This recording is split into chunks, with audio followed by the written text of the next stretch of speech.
Welcome to Veterans Archives, where we are dedicated to preserving the stories of our nation's heroes. We hope you enjoy this story. Be sure to hit that subscribe button, like and share our videos. Check us out across all social media. Be sure to like and share those pages as well. And for more information, go to www.veteransarchives.org. Today is Friday, April 4th, 2025.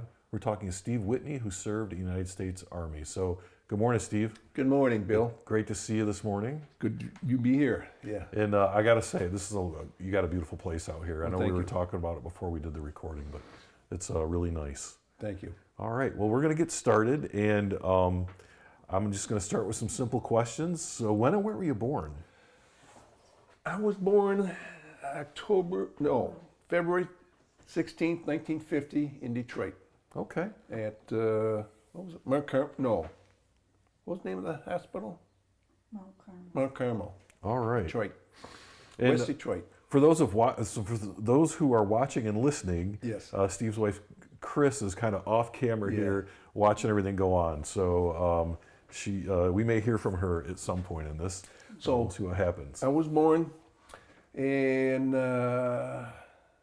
went to school in Detroit. Okay. The street I lived on, it was a half block from elementary school that was just built. Mm-hmm. So at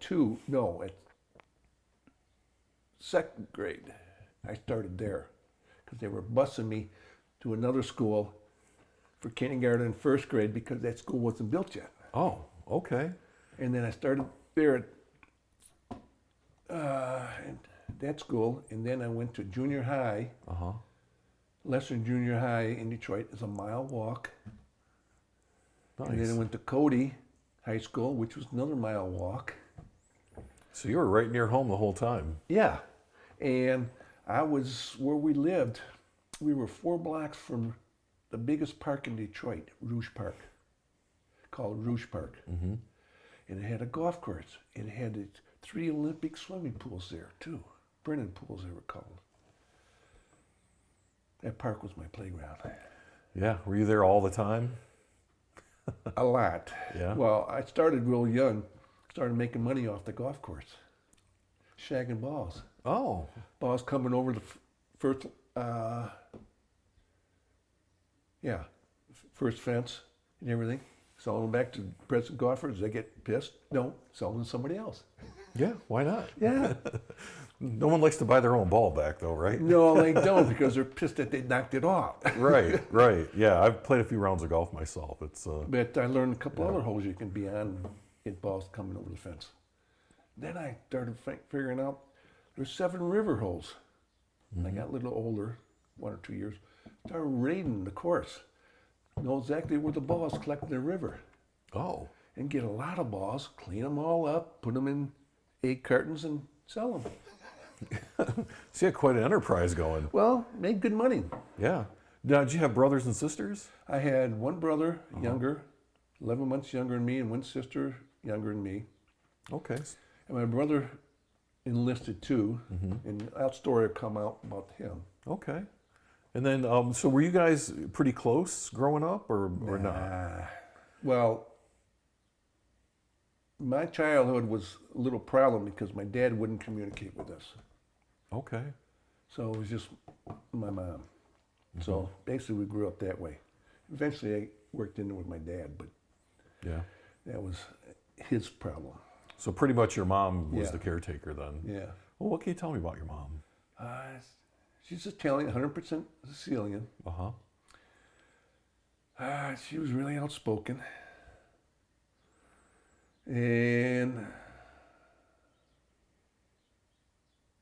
don't remember much. I had a concussion when I was younger. Uh-huh. And I lost a lot of my memory, exactly in my younger years. Okay. Yeah. All right. So you're working your way through school, collecting golf balls. Did you swim in those pools at all? Oh, the Brennan pools. God, yeah. That must have been pretty cool. Olympic pools, 3 of them. Mm-hmm. 1 shallow, 1 medium, and 1 a diving one.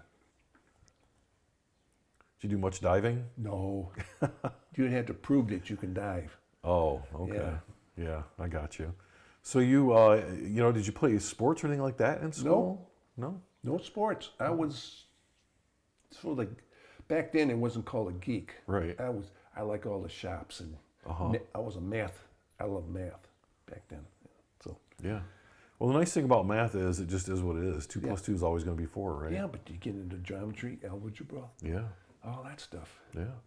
So you make it through school, I'm assuming? Well, no, I didn't. Okay. I stopped school because my parents weren't pushing me, and the school was pushing me toward college. I didn't like the classes they were pushing me to. I wanted to be standard. Boom. But nobody would listen to me, so I just stopped. Okay. And then made money, worked here, there, and then got drafted at 19. Okay. Got hired at Ford at 18. And what'd you do at Ford? Well, this is National Park Depot in Livonia. It's a warehouse, the only single warehouse they have in the nation that handles not fast-moving stock, okay? And I worked stock for about 10 years there. And then I got into their executive garage they created there as a mechanic, because I was always wrenching on the side. And I managed to be last 25 years or 35 years at Ford's being a mechanic at executive garage. Okay. So you did your whole career there at Ford then? Yeah. After that career, yeah. Yeah. So let's back. So I got drafted at 19 at Ford's, and it was August I went in. Got down to Fort Wayne, where we were going to be shipped out to Fort Knox, Kentucky, and they had us all stand in line, straight line in a long hallway, and out walked a sergeant, Marine sergeant, on the side door. He walked in front of the line and says, "Okay, if I point at you, you step one step forward." I was sweating. I wasn't playing on the Marines. Yeah.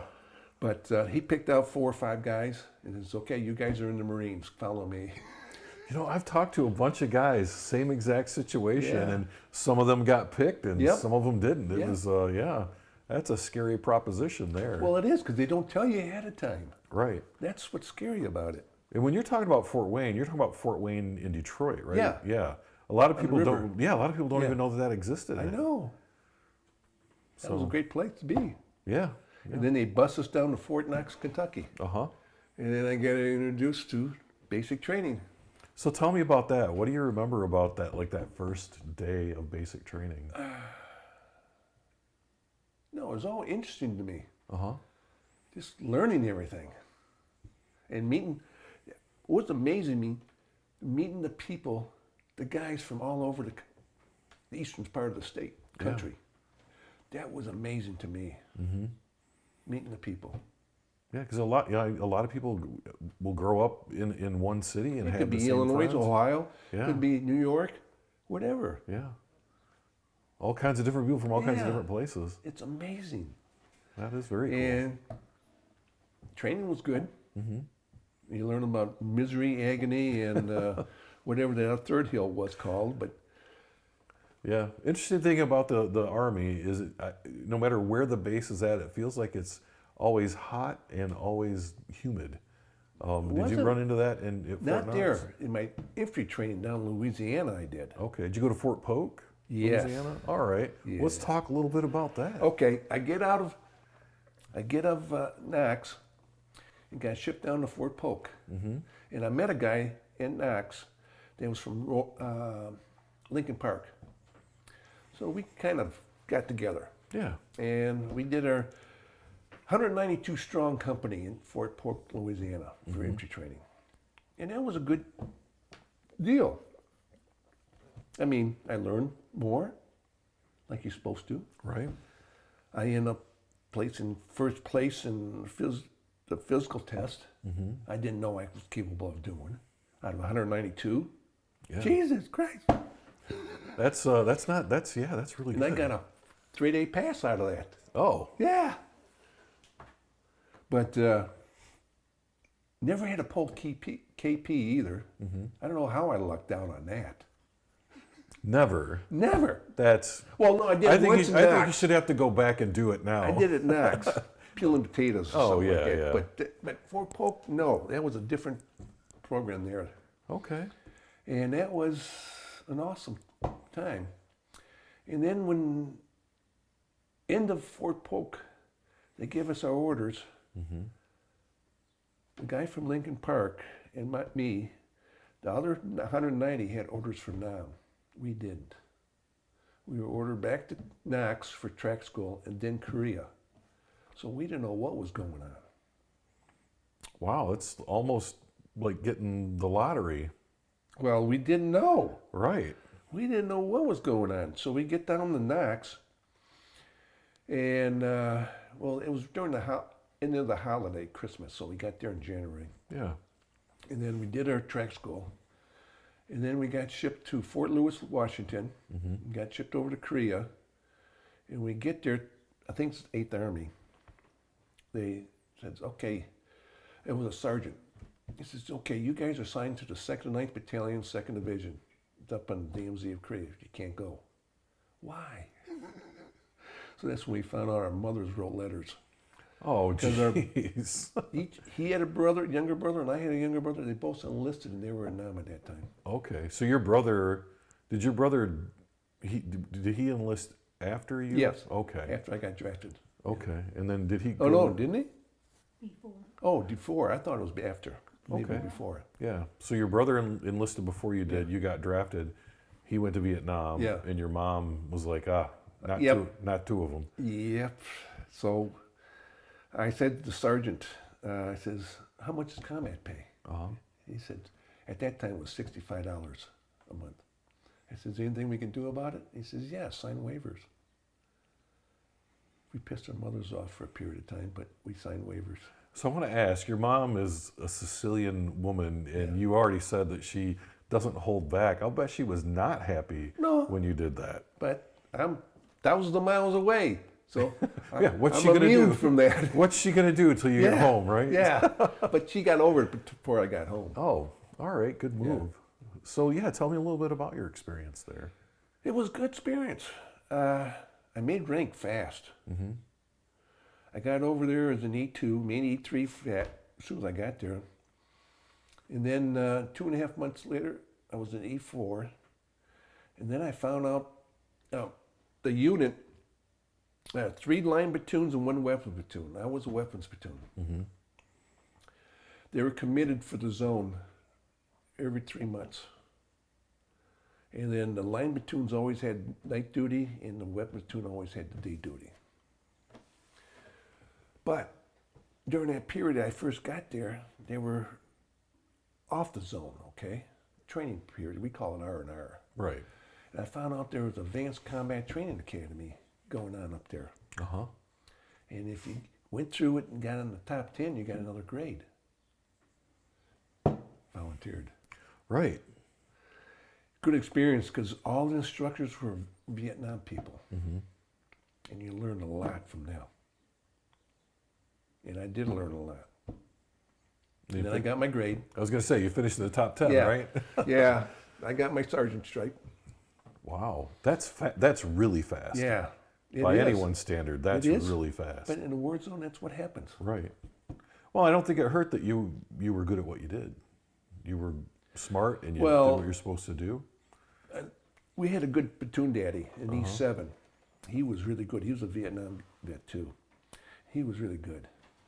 And then when he rotated out, they didn't have anybody to replace him. So myself and another guy from Long Island, Jeff Pace, he was a sergeant. We were our two of us were combined platoon daddies. Okay.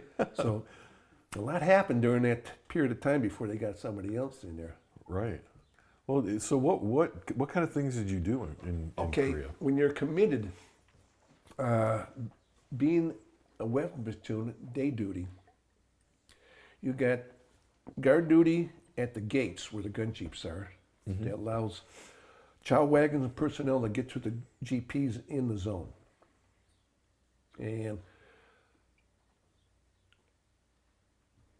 that's about what we did. And then I ran patrols too. Okay. In the zone. Okay. So when you talk about in the zone, you sort of have a gate here on our side and a gate here on their side? No. Okay. MDL is a true north and south line between North Korea and South Korea. Then the DMZ is a 2-mile buffer zone on each side of that MDL line. Okay. And that buffer zone is where you patrol. Okay. 2-mile buffer zone. You just don't go any further than that. No. Right. Yeah. Any exciting things happen while you were there? Anything that comes to mind? Well, we were never in a firefight. We did. One of the gun jeeps coming back from the GP, they were coming in the curve. I was set up as ambush that day on patrol near their site, and saw somebody run across the road in front of them into an old rice paddy. So we got word on the radio about that, and they knew we were there. So we got my guys. We went over there, did a sweep. They brought in some more troops, did more sweeps. Nothing. I knew what happened. Guy went to ground. So I learned that from the Advanced Combat Training Academy. Yeah, they had tunnels, right? Well, at that time, they didn't know about the tunnels there. Right. But they had tunnels. Wow. Yeah. And then, what else happened? Well, there was a couple of incidents where we were a mech unit, so armored personnel carriers. And they were running some armored personnel carriers, and something happened at another site in the DMZ, and they were running, one of them tipped over and killed a guy. Oh. Yeah. But when I got there, just backing up a little bit. Oh, yeah. When I got to that company, in the mortar pool, there was a 3/4-ton pickup. It was like Swiss cheese. Turns out, 2 weeks prior, there was 2 engineers with that pickup truck at the gate. And they were antsy to get to the GP, but the gun jeeps were with the chow wagon. So they're waiting. Somehow they talked to the guy that was on the gate, opened it up, they got in there and they got ambushed. Oh, geez. Yeah. Got to be careful. Got to be. Yeah. So how long were you there? 13 months. Okay. Standard tour Yep. back then. Yeah. 3 months on, 1 month off, 3 months on. I ran training too, with that month off. That was fun. So what kind of training did you do? With them, mortars. Worked with the guys with the mortars and all that crap. And then we got mortars inside the armored personnel carriers, big hatches on top that you can fire control and all that crap. So you could fire mortars right out of the vehicle. I didn't know that. Yeah, they had the 4.2. I think it was the 4.2. That was the bigger diameter tubes. They were mounted in the personnel carriers. Oh, that'd be kind of cool. Oh, it is. It is. So with your math background, I would imagine like creating the fire control solution and all that Yes, was pretty... I knew all about how to do that. Yeah. Fire control and where to send the rounds and how to adjust and everything. Yeah, I think people that watch movies just see them set up the mortar and then... But there's some science behind how to get it to where it needs to go, right? There is science because they know exactly that, well, first up and down, the altitude, then they know how far it will go from the elevation deal. You go from there. Right. Well, and you have to know your own elevation and kind of their elevation and the wind and the weather will impact wind that? and weather doesn't affect it. Oh, okay. All right. You just got to know point A, point B. That's it. You got to know. You got to know the maps, Right. the coordinates and everything. So we trained with that. I trained with the armored personnel carriers. And I trained, the guys didn't like me when I did this because down in Knox they did it to us. They had an armored personnel carrier in a river, shallow river, and you throw a track. Well, you got to put the track back together again. So I had to teach the guys how to do that. In a river. In a river. I can imagine they wouldn't appreciate that very No, much. they didn't appreciate it, but hey, you got to repair things, Yeah. especially if it comes into a war zone, you got to repair it immediately. Right. Right. You got to train as you fight. Yeah. Right. Now, was your friend there the whole time? The buddy you met at Polk? He was in the company, headquarters company. Uh-huh. He ended up driving the colonel Oh. the whole time there. Oh. Yeah. Was that a cushy job? Yes, it was. But he had his perks. I got the perks from he's got. Uh-huh. That's funny. Anytime we ran out of beer, talk to him. They get beer. Now, are you still in contact with him, or were you when you got back? No. Okay. Never did. Even the other guy, Jeff Pace from Maine, got to know him quite well. Mm-hmm. Never got back with him either. Oh, okay. All right. But I wish I did now, but never happened. Yeah. Well, I mean, it's funny when you come back and everyone kind of goes their own separate ways, right? Yes. You might run into them or you might not. Mm-hmm. So you did your 13-month tour there, and come back to the States, or is there anything else you want to? Well, no, I haven't finished that yet. Oh, okay. Wow. When we got near the end of my tour, the CO, the captain, came to me and two other E5s in the company, says, okay, you guys are getting short. We're getting committed again. You guys are going to be on permanent CQ. Mm-hmm. You can rotate it between these three. And then when you're off those 2 days, you can go everywhere you want in South Korea to get your paperwork done. Done deals, Cap. Right. Twist my arm. But while I was CQ, there was an incident happen. And I had to open the armory up, get guys armed. Because one of our new guys, he was on guard duty that night, and he walked in the CO club and plugged our first sergeant. Really? Found out later, it was an older guy that talked this guy into doing it, and they came back and got him. Was there a reason why they did it? Did they ever talk about that? The other guy that talked this guy and first sergeant never got along. Oh, okay. So it was just a grudge. Yep. Grudge. Wow, that's a pretty crazy way to take And care of then it. when that happened, I had to get the armory, get the guys out. Okay, check all the barracks. And they found them in one of the barracks, two hostages, but they talked them out of it. Mm-hmm.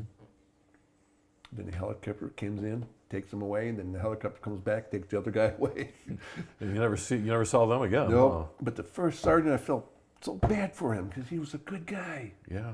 And his last tour was U of M, recruiting. Wow. Yeah. Well, and to come all the way to Korea and have that happen. He had about 30 years of service, 28 Uh-huh. years, 30 years. Yeah. But then I finally rotated out. Uh-huh. Got back to Fort Lewis, Washington. How'd you like Fort Lewis? I really enjoyed it when I was there. I didn't see much of it. Oh, okay. That was my You were just kind of... transportation deal. Yeah. Didn't see much of it. Okay. But I did, coming back from the airport and everything, that's when you realize this Vietnam country, what they felt about the Vietnam War. Yeah. That's when you realize what's going on. Mm-hmm. What was that like for you? That was, pardon my language, bullshit. Mm-hmm. It's the way the media ran with it, and the government never told them, no, don't do that. I blame the government doing it, but the media too got carried away. Because that was the first time they put reporters right on the scene. Right. And that's... Yeah, because people weren't getting context about what was happening. They were just seeing it and kind of left to make up their own story about it, right? Yeah. What was it like to come back, though, after being gone for that long? It was good. Was it? I mean, it was a great experience, but get back to my life. Right. And that's what I did. And then married her in 72. Okay, well, you can't just say, I just married Chris. No. We gotta hear this story. Okay. We dated How'd you... since 17, a blind date. Really? Friends set us up, and we dated for 5 years. And then in 72, we got married. Okay. Is that shortly after you got back then? No, I got back in March of 71. Okay. And then did you go back to work at Ford at that point? Yep. Okay. And then And then she made an honest man out of you in about a year after She that. tried. But 2 years later, I got called up, go up to Camp Grayling. That 6-year obligation. Oh, because you're in the individual ready reserve or something like No, that? well, your obligation when you're drafted, 6 years. Yeah. So I got called, go Camp Grayling. So I tried checking into it. There was 6 other veterans that were getting shipped with the National Guard. So we get up there. They bust us up there. And then the 6 of us, we went looking for the first sergeant. Find out what's going on. Right. We walked in. He looked at all of us. He started laughing. He says, "I know who you guys are." He says, "You're asking what you're here for?" He says, "Yes, sir." He said, "Body count. That's all. Just enjoy your time and teach these guys what you know." Oh, so they just needed numbers. Yes. Oh, how nice. So we did, because I was mortars. Taught some guys on the firing range how to shoot mortars. And that was fun. Yeah, it's a lot of fun when you get to use the weapons. Big guns, Yeah, the the big stuff weapons, That you were, yeah. We had what were called Mark 19, and that is it mounts on top of a vehicle, and it's basically a machine gun that fires grenades. Yeah. Yeah, so we had those. M79 law. I mean, no. Yeah. Yeah, M79 grenade launcher. Yeah. These sat up on top, and they were Yeah. belt fed, and so that was our fun stuff. Yeah. So, yeah. So you're just kind of hanging out at Camp Grayling, just having a good time. No, we were in training, but had good time. Yeah. The first weekend, she came up, and then I drove her back and came back up there, so I had a car there. So some of us would come back on the car. Right, Chris? Yeah. It was a good time. 2 weeks went fast. Yeah. I mean, the mortar guys, the guys I was teaching, we were on the range, popping mortars and hitting, we're doing our thing. And at the end, I says, "Okay, guys, I'm going to show you something." Crank the tube straight up, drop an illumination round in. Poof! Comes down in a parachute. Wow! I says, "Okay, well, I had to teach them to don't be so fast on a mortar tube. You don't want to be hanging one and one coming out at the same time." Right. Now, can you overheat that mortar tube too if you're...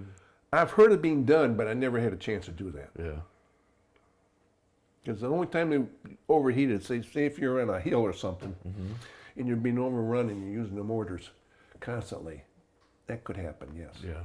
But I don't think so. Because there's that amount of time for it to leave, and then you have to actually load it again. So. Well, you know when it goes off. Right. So boom, pump, drop another one. Poof, poof, poof. Because there's a firing pin right at the bottom of that tube. But on patrols in Korea, I always grabbed the combination, the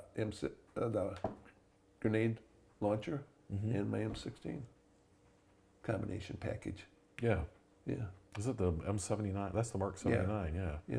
I got to shoot one of those once. Those are... Oh, that's a lot of fun. Grenades are so accurate. Yeah. Yeah. If you do it right, Yeah. you can get done what The you little need to get sight done. that pops up like that. Yeah. Yeah. We did a few of those at Grayling when I was serving. So yeah. So you did your 2 weeks at Grayling. Anything else happen up there? Or just head for home? No, just the 2 weeks there, and then come home and get back to life. Yeah. So talk about what. Then I back to spent life is 35 years at Ford's. We never had kids, but I always got involved. I got involved with one of my nieces. Her dad died when she was young, and at 10, I started seeing her every week. So I was around for her till she got where she got in the teenager to house. Oh, I don't want. I'm busy. You didn't want to do that anymore. But no, that was fun. Yeah. And we always had huskies and cats and everything. Photography was always my thing. We started doing these 3-week vacations every year. We started in August, but then we switched it to September because September was great. You had to make reservations. Right. It was easy to travel in this country. And we pick a state and spend up to a week traveling back and forth, get to that state and spend 2 weeks in that particular state and see what it did a lot of things in every one of those states. And that was fun. And photography, God, I got so many photo albums. It's unbelievable. All right. What a great way to keep all your memories, too. Yeah. But the only thing is, you get to this age, who's going to see them? Yeah. Well, I mean, you can enjoy them, right? Yeah, but we're talking already to nephews and nieces and stuff like that. Okay, you want my guns? You want my photographs and stuff like that? What do you want? Because we got a living trust, so we got to mark everything in there. Right. Yeah. So when you were working at Ford, were you still living in Detroit? No. Okay. But no. Yeah, working in Detroit. Yeah, but we moved. Yeah. How long were you in Detroit then before you? Was it 18 you years? moved? 13 years. Okay. 85, we moved to Canton. Bought a small ranch, built a garage, and spent 21 years there. Okay. And then from there, we bought this place, 2 acres, and built this ranch. Now we've been here for 19 years. Okay. At this place. And how many huskies have you had over that 3. period of time? 3 of them. 3. Okay. Plus puppies. What's that?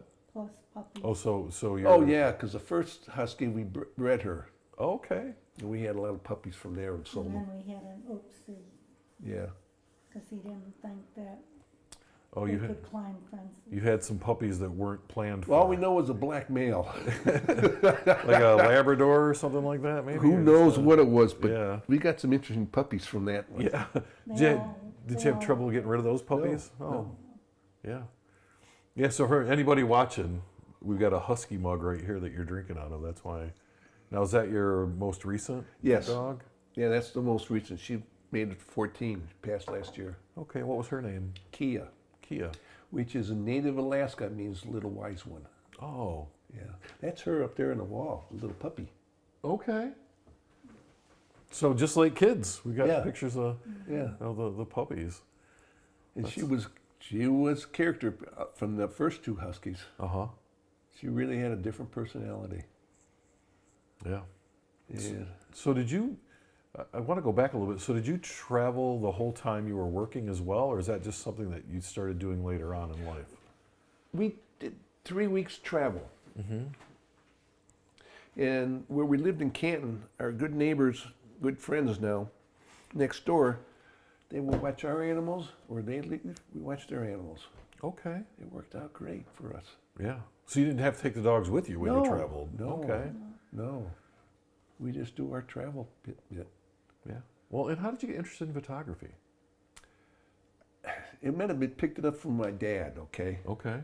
But when I was in Korea, I was in the PX, and I see this beautiful Melota SRR 101 camera. They made great cameras. Yes, I bought it. Found out it just has a light meter in it, so I had to learn everything about it. Of course, at then we took slides. That was the most. When you're in the Army, it's the best way to handle pictures, slides. So I did a lot of slide pictures. And then I kept it up. When I got out, I got another Melota. And then when the digital world opened up, Melota didn't come out with their own digital SLR camera. They sold part of their technology to Sony. So Sony came out with their Sony A cameras. Sony lenses and Melota autofocus lenses will fit on those. Oh. So I bought a Sony A, so I can keep some of my lenses. That's a great idea. Yeah. And now, are you self-taught in photography? Yes. Okay.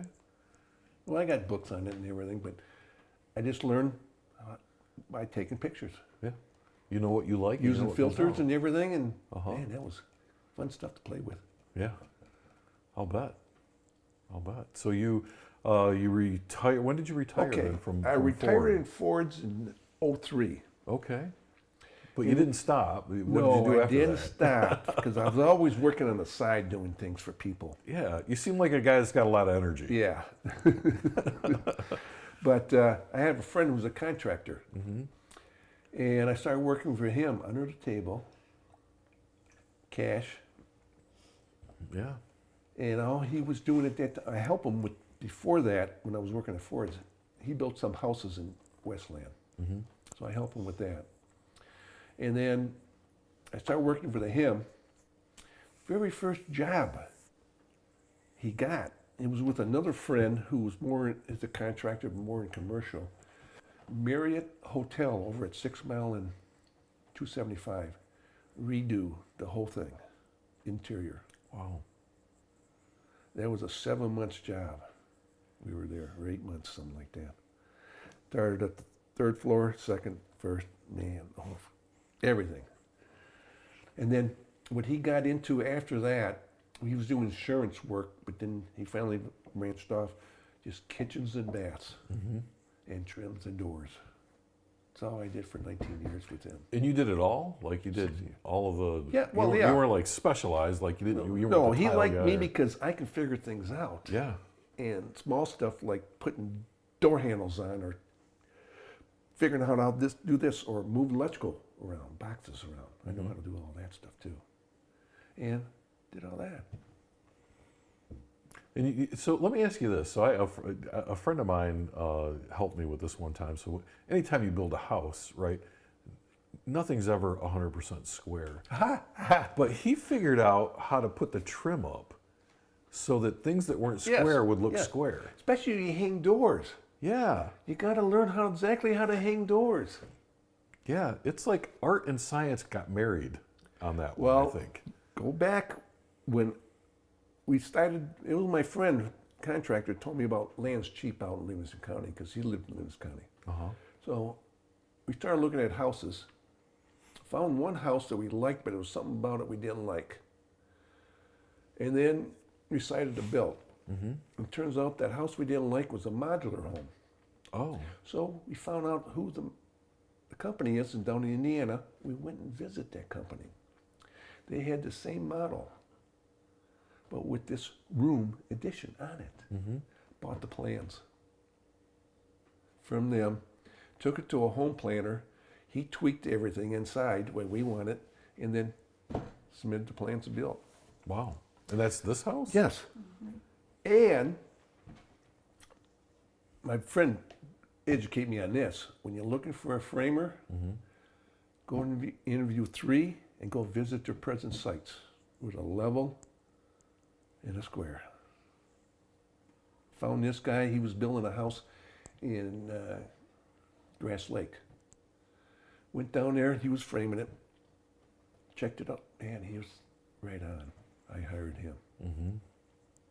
And then he says the same thing with drywallers. You check them out first too. Oh, yes. And then get the one you want, then boom, you go. It starts with the framer. Right. Because if you start out with a good foundation, everything else Yeah. comes together. And that's the way this house came together. Yeah. Because I was the general on it. Uh-huh. And then once the drywall was done, I did everything else on the interior. Now, do you like doing drywall? Do you know how to do drywall? I used to, but I don't like doing it anymore because of dust. Yeah. Yeah. And it's getting harder to hang stuff for my age.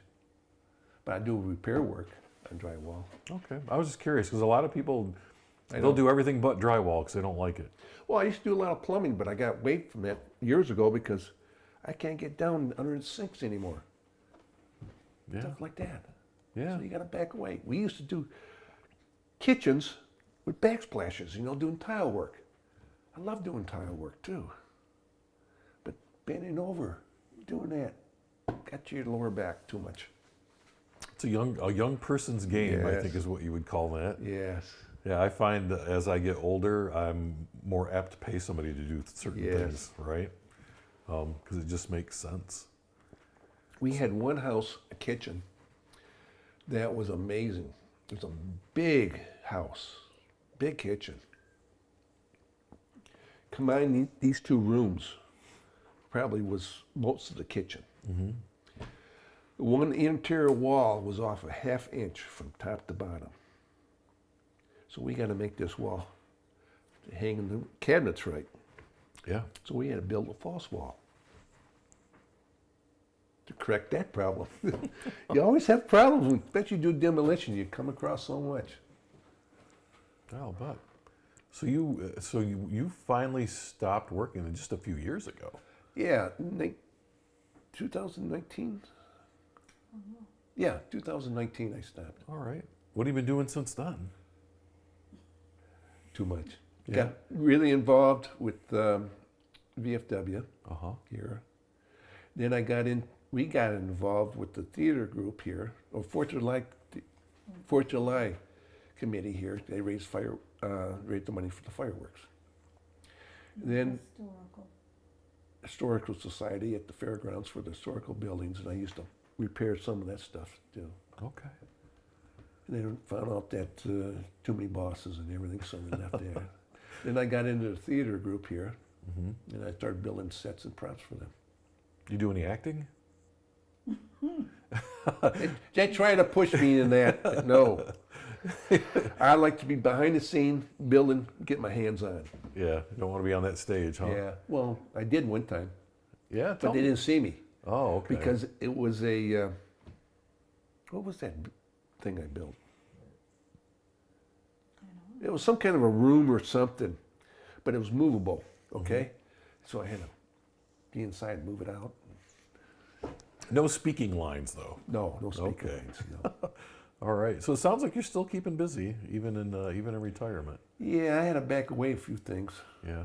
One, I belonged to the Howe Gun Club, and we started years ago a youth program for archery. We got that up and running, and that's great because we supplied the equipment and we trained them, trained adults too. One good story. The first year, there was a mom that came with 3 daughters, and the 3 daughters want to learn, but mom didn't. By the 2nd or 3rd week, the mom wanted to learn. By the 5th week, mom's competing against the oldest daughter. Oh, really? It was fun to watch that stuff develop. Yeah. Yeah. Yeah. It's interesting how parents will like take their kids to get them involved, and then Yeah. all of a sudden, Yeah. the parents decide, Yep. this is something I enjoy.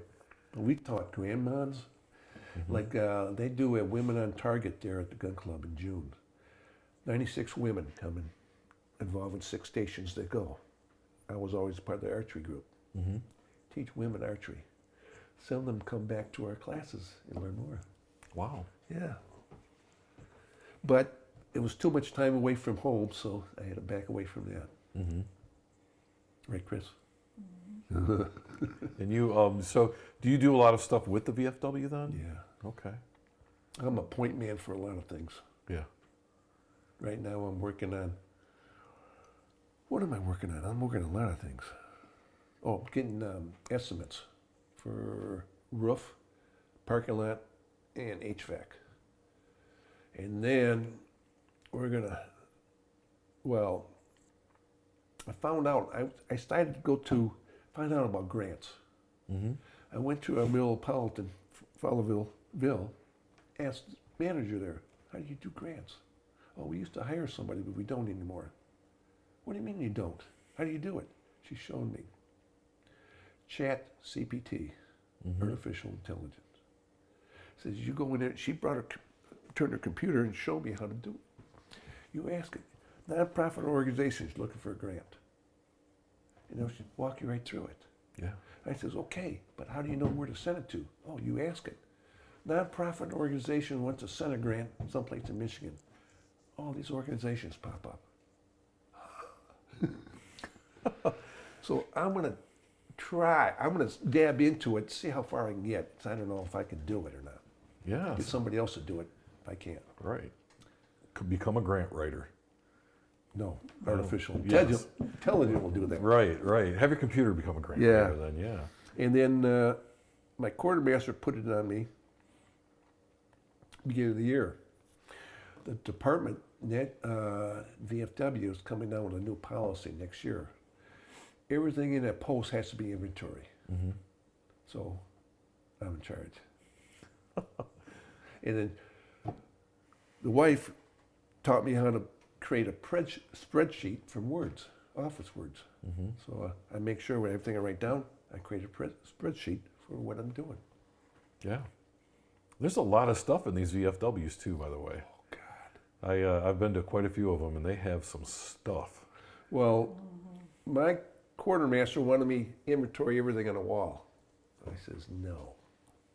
He says, I want to do it. I'm taking pictures with my camera, and then I'll make prints out and punch them and put them in a binder and put everything together in a binder. So you got everything there.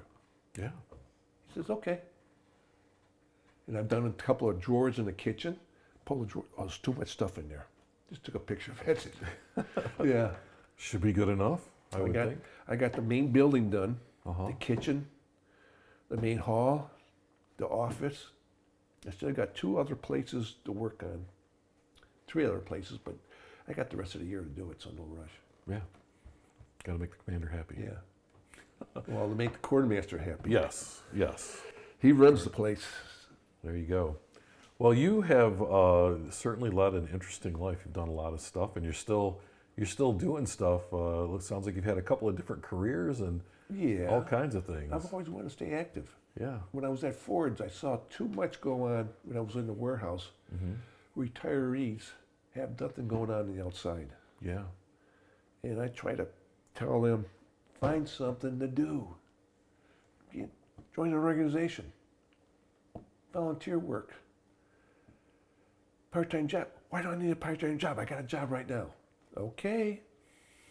Because I've seen too many pass within 2 years after they leave because they got nothing to do. Right. They get bored. Yeah. They get bored. Well, that actually leads me to, I have 2 questions really. One is there anything that we haven't talked about that you want to talk about?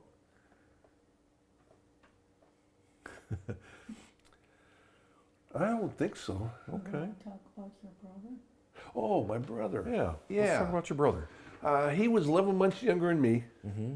Every year with kids, we had fun because for 1 month we were the same age. We had fun with that. I'll bet. Yeah. But we didn't see eye to eye on a lot of things. But anyway, he enlisted. He did 2 tours in Nam. Signal Corps the first time. Second time he went back, he changed his MOS. He was a helicopter mechanic. So he got in with pilots. Uh-huh. And they taught him how to fly too. He put 17 years in the Army. But he couldn't re-up the last 3 years because when he was stationed in Germany, he was in a bad car accident, screwed his hip up. And he had a good friend who's a general, which was a godfather to his first child. He wasn't around when he was enlisted for his 20 years. So he had to get out. Oh, okay. Yeah. So he got out, tried to go to IRS, get hired, but he screwed himself out of that job. And then he was up in the Thumb area living, and in 98, he died in a bad car accident. He was a passenger. Oh, Head on, too. that's too bad. Yeah. That was a shocker. Yeah. Yeah, it's hard when you lose a sibling like that. Yeah. Definitely. Sounds like you have good memories of him, though. Oh, yeah. Well, good and bad. Yeah. Well. I remember taking a bat to him, too, Oh, well. as a kid. Oh, that's. That's boys. Yeah. Well, you Yeah. know, my sister and I were a year and a half apart, and we have some great stories about hitting each other with toys and. Yeah. Yeah. So it's just a. It's just being raised. Yeah, I mean, sibling that's rivalry. Childhood. It's just the way it is. Exactly. Well, so my only other question really is, you know, as people will watch and listen to this many, many years from now, when we're probably all Yes. gone, right? Yes. What message would you like to leave people with? Oh, message. Yeah. Enjoy life. Do everything you can when you're young, because when you get older, it gets harder to do things. Enjoy it and stay busy with your life and enjoy it. All right. Well, thank you for that message. Thank you for taking time out today to sit and talk with me. I appreciate it. Thank you. Thank you for watching Veterans Archives. We hope you enjoyed this veteran story. Please be sure to hit that subscribe button, like and share our videos, as well as checking us out on social media. We're on Facebook and TikTok, LinkedIn, X, and Instagram. Be sure to check out those pages, share, and like. And for more information about what we do, go to www.veteransarchives.org.